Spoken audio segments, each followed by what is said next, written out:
Welcome back to the my new video guys at my YouTube channel. Guys, today friend we are going to talk about guys how can we remove pattern lock in our Poco phone. Friends, you want to remove guys your pattern lock in your Poco phone.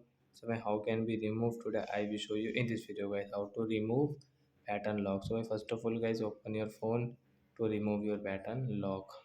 After on phone guys click on your phone setting guys, then guys scroll it, then guys you can see your password and security guys. Tap here guys, click on your screen lock setting guys, draw your pattern.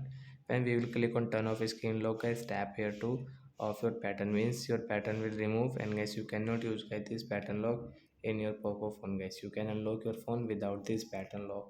So like that guys, we can remove our pattern lock in our Poco mobile. So that's it guys, thanks for watching the video.